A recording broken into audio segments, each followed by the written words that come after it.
Welcome to the AMSDynamics.com podcast. AMSDynamics.com. Let us be your dynamic business solution. Hey, this is Ash. And this is Tiny. We are with AMS LLC, AMSDynamics.com. Let us be your dynamic creative solution. We are the Small Business Entrepreneur Podcast. That's a dynamic business podcast. That's I love right. it. We are here to help you and explain things and give you theories and stuff like that about running a small business or help you market a small business or anything to do with small business. If you've got an idea for a small business, we want you to feel empowered and feel motivated to jump in and actually make that idea, that dream, turn into a reality. Whatever it is that you need, from startup to success story, we've got you covered. We are here to help. And so today we're going to talk about marketing. Marketing. I love this subject. Oh yeah, marketing is it. That's the most important part that a lot of people discuss when it comes to it. The interesting thing is that there's been a significant paradigm shift just in the last few years about marketing and how it comes and what it's about. Back in the olden days, there once was a time when if you started a small business, the majority of your money was going to be spent on marketing. Yeah. These days, with that paradigm shift, there are ways in which you can accomplish your marketing goals while generating new avenues of revenue at the same time. Your marketing can make you money rather than costing you money. We talk about that in the future. This is the golden age of like self-marketing, self-running a business. It's astounding just how easy it is to begin a business. If you've got an idea, there's so many parts and pieces already in place for you that you can pursue. With the internet and the way that we're working now, it's amazing how simple it can be. I used the word easy a minute ago. I was wrong. Not easy, simple. Simple. Because it still takes hard graft to get an idea and turn it into a business and get that business to a point to where it's profitable. We talked about before, it was like, we say easy, but we really mean simple. Simple. Easy, because once you become a small business owner or a person that runs a small business entrepreneur, problems are your new favorite best friend in the world. That's all you do. You are now a problem solver. So easy is not the word. It is simple. You're simple, right. Yeah. I mean, even just going back not that long ago, 13, 14 years ago, I started my first small business. Right. And frankly, it was at a place where it was kind of in the death throes of the old paradigm, but the new paradigm had not matured yet.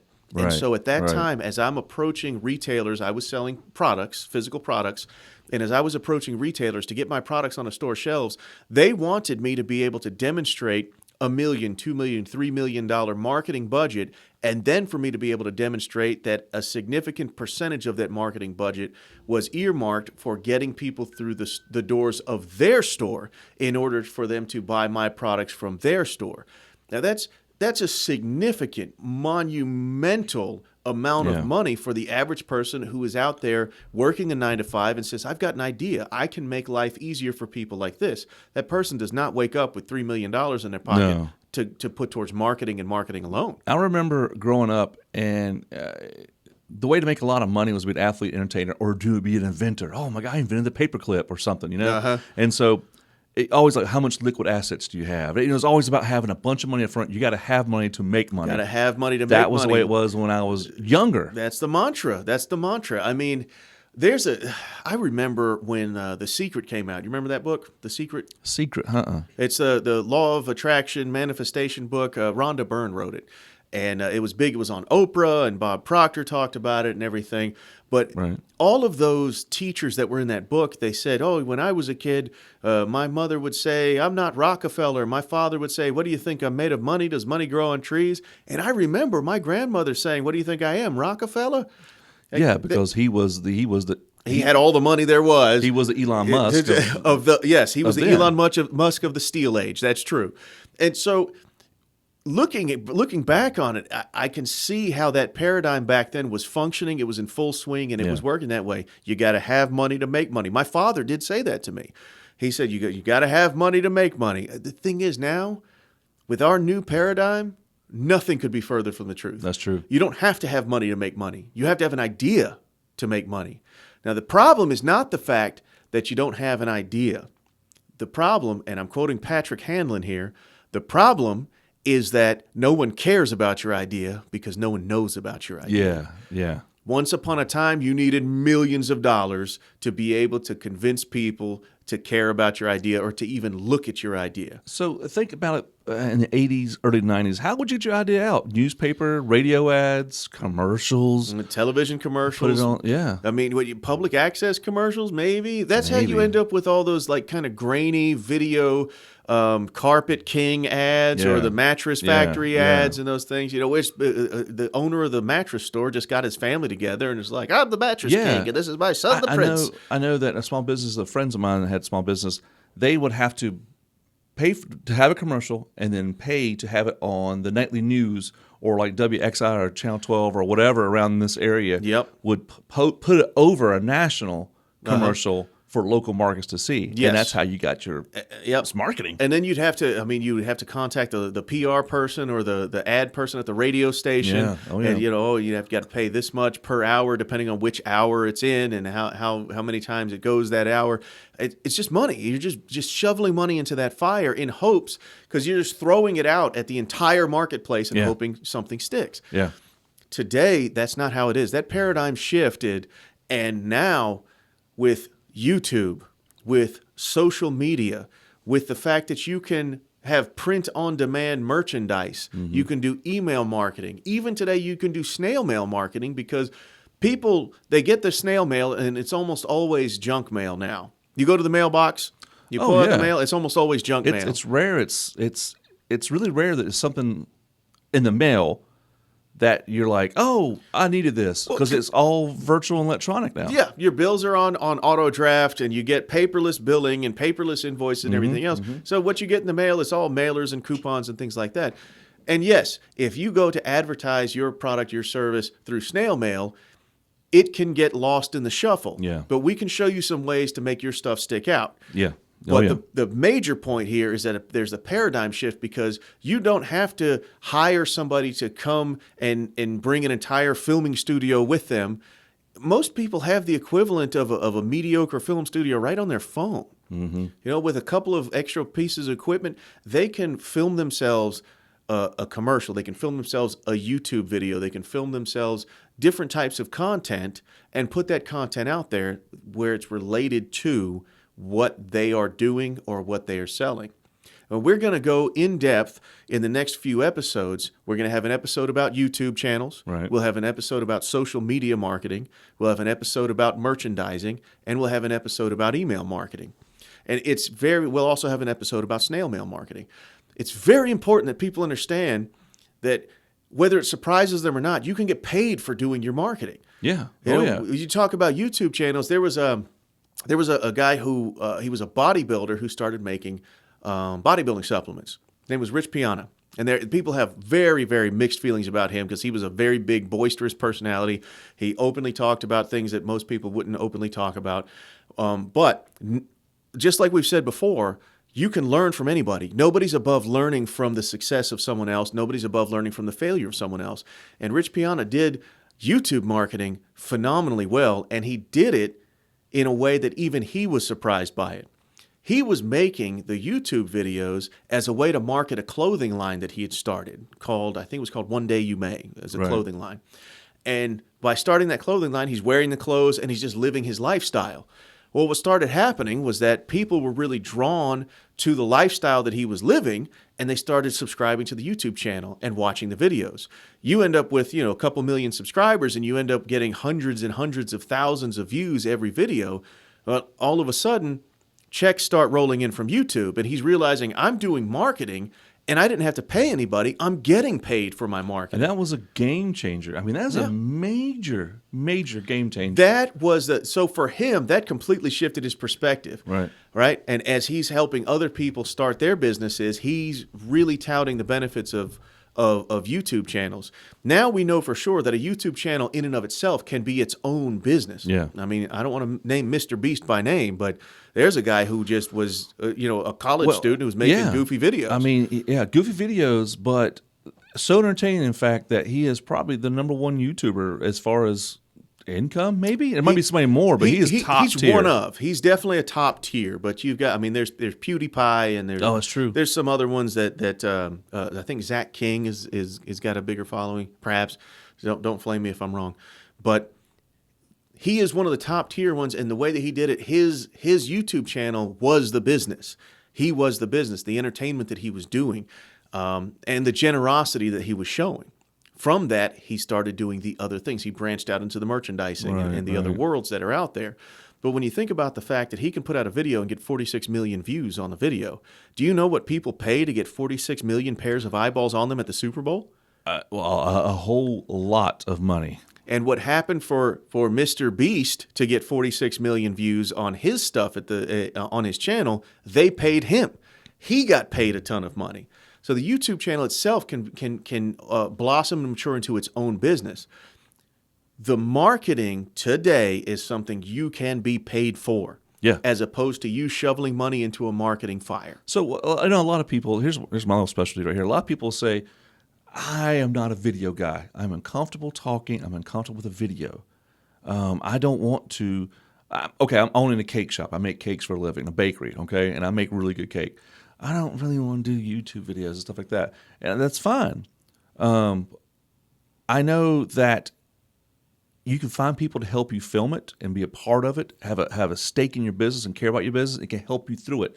When I first started doing videos, when we started first doing podcasts, the nervous Nellies, the butterflies in the stomach, all that stuff. So I know with us, with AMS Dynamics, I know that we will help you get through that nervous stage of marketing, of imposter syndrome.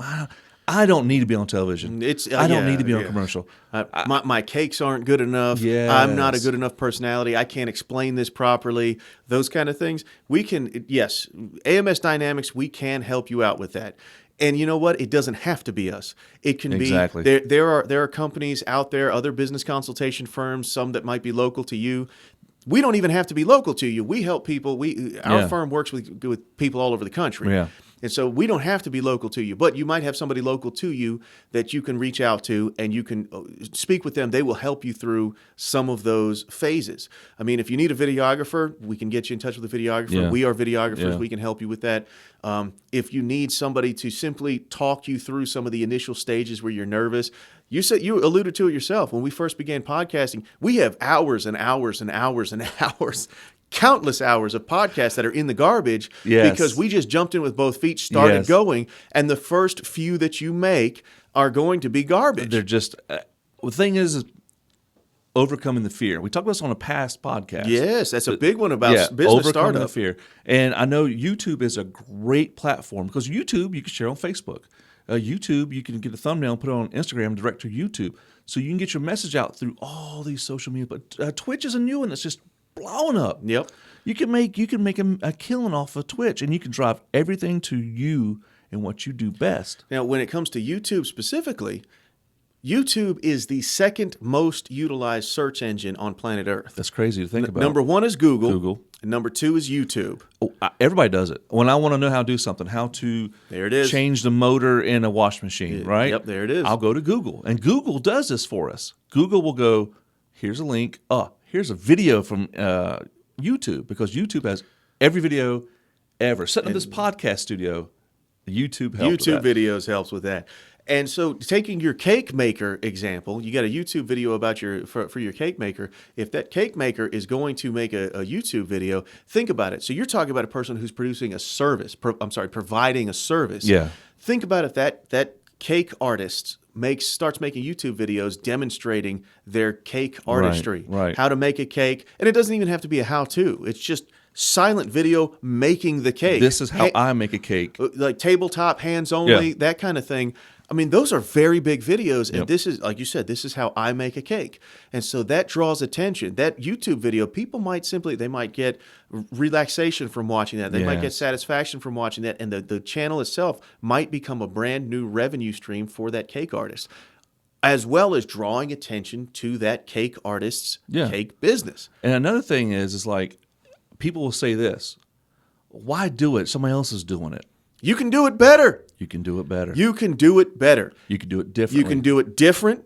You can do it better. You can do it in ways that have not. You can demonstrate a perspective that nobody else has. Mm-hmm. And I know that because you're the only one that has your perspective. Exactly. So marketing is really, really, really a good point to talk about.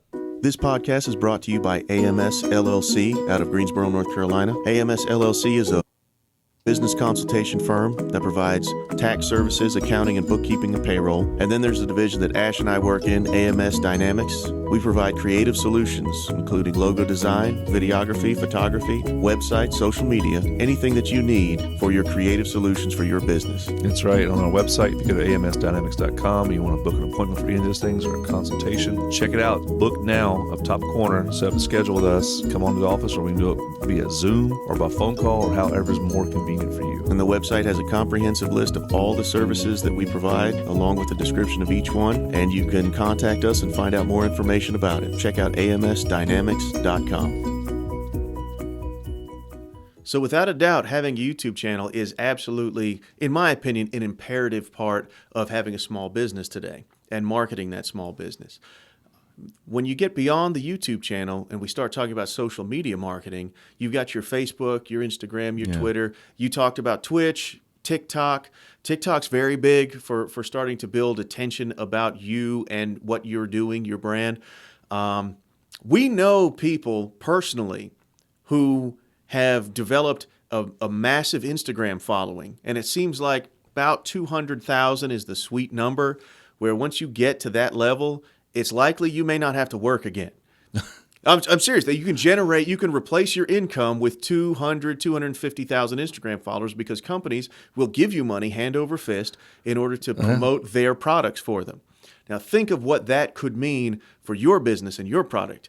Our cake artist gets 250,000 people on Instagram to follow them. Not only do they have 250,000 eyeballs, 250,000 pairs of eyeballs on their cake artistry and their cake business, they also now start getting free flour, free sugar, free ingredients.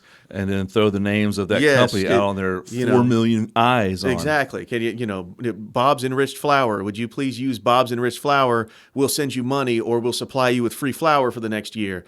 We know for sure, because we know personally several people who have built up, just by accident, building up a following on social media. They built it up to the point to where they do not have to worry about money anymore. That puts you in a completely different and stronger, more powerful position for pursuing your own business. Right.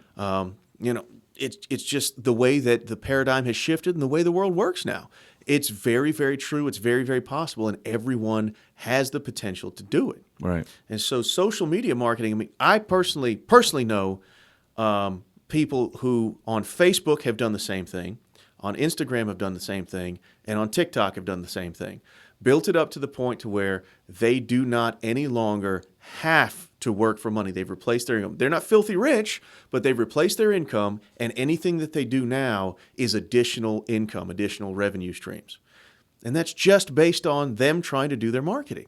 Them trying to market their business where they can make a living has made them a living. Made them a living. Exactly. It's wild. Wonderful. It's wild. I get excited. I get hyped. I get amped talking about this stuff, because the paradigm shift has made it such a world to be able to work in, that it's a legitimate, real-world possibility that somebody who just wanted to film themselves playing video games can absolutely replace an income before they turn 18. Yeah. And I'm 18. I'm retired.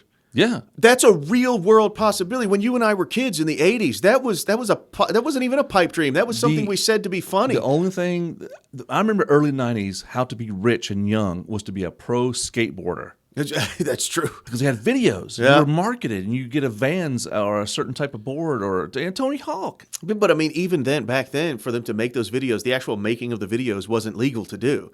And so they'd make the videos, and then they'd get out there and get the sponsorships. The money was in the sponsorships, but what they were doing was risky. Oh, yeah, because you go to your skate shop and buy a VHS, like CKY, and you know how Jackass came out and all that.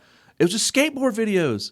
And you'd have to go to a shop and buy a VHS tape of all these shenanigans and pro skaters doing tricks. Mm-hmm. YouTube wasn't around back then. No YouTube. And so that's how they got big back in the early 90s. I mean, like I said, Tony Hawk, a prime example. He was a young kid. He was really good at skateboarding.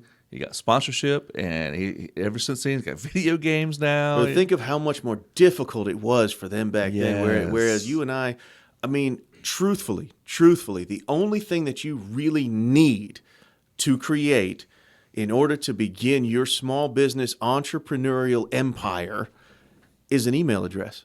Yeah, those are free. If you go and you get a Gmail account, you get the Blogspot because Blogger's owned by Google now. You get the YouTube because YouTube's owned by Google now. So you get the email address, you've got your idea. You can truly open up all those revenue streams just by virtue of the fact that you've got an idea and you've got an email address. And it ain't easy, but it's simple. It's not easy, but it's simple. Now, if you have a foundational business, an underlying service that you're looking to market, so much the better. Yeah. But there are many, many people out there, very, very, I guarantee people who are watching this right now, they just have an idea. They just have an idea, and they've been spending their whole life told you need money to make money. Yeah. You have to be rich before you can get richer. The rich get richer, the poor get poorer. You can't do it. That's for other people. I remember family members telling me there's very few Elvis Presleys in the world when I wanted to be a musician. There's very few Elvis Presleys. Nobody gets to be a rich musician. That's not us. Right now, you want to be a musician, you got a song in there that you want to write? Oh, man, how easy. Flip on the camera, get a microphone, go to town. I mean, there's software programs out there to make your composition, and you get the lyrics, you can put it to it. There's people you could pay on Fiverr. Yeah, you can to make your music, and the next thing you know, you put it on a free service like SoundCloud or put it out there on YouTube or something. I think Justin Bieber got big because of the video he put on YouTube. I really don't know. I think that I don't know, but first of all, it wouldn't shock me. Number two, it wouldn't be the only one.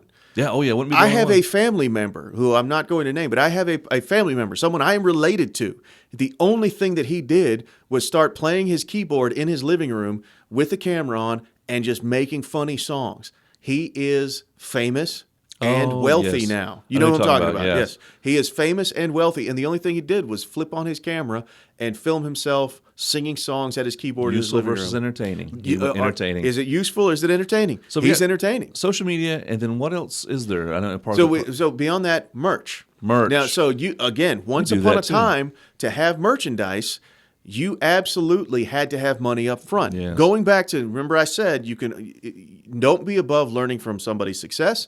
Don't be above learning from somebody's failure. Right. Come to Uncle Tiny. I'll teach you a little bit about some of Uncle Tiny's failures. You're going to learn a lot. Yeah. Again, 13, 14 years ago, there was a time when I started my first small business, and I went and I purchased a ton of merch up front.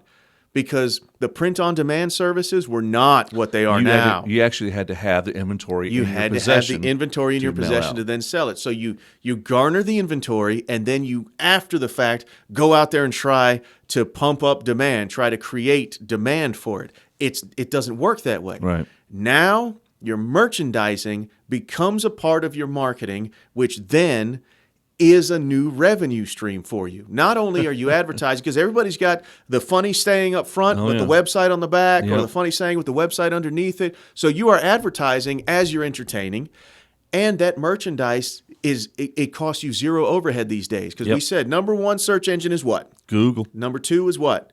YouTube. What's number three? Has to be Amazon. Amazon. So 1, 2, and 3. Now, merch by Amazon is a phenomenal, perfect business model because you sign up for merch by Amazon, they approve you. When they approve you, you then upload your designs on Adobe Photoshop. You upload your designs, which you can make on Photoshop. Which you can make or other stuff. Or other stuff. It doesn't have to be Adobe Photoshop. That's what we happen to use. Yeah. Upload your designs, and they print the shirt when it's ordered, and the only involvement you have is you receive the money. Yeah, that's it. Actually, today I got an email notifying me of my royalties being deposited in my bank account. I did nothing. I printed no shirts. I didn't have to stick anything in a dryer. I didn't have to deal with any the screens for the screen printing. I did nothing. You just the design person. The most effort I put in was tapping on the email to see, oh, look, I've got my royalties were deposited. And all I had was the idea. Yep. I wish I could say I was the design person, but you did the Photoshop. So. Oh.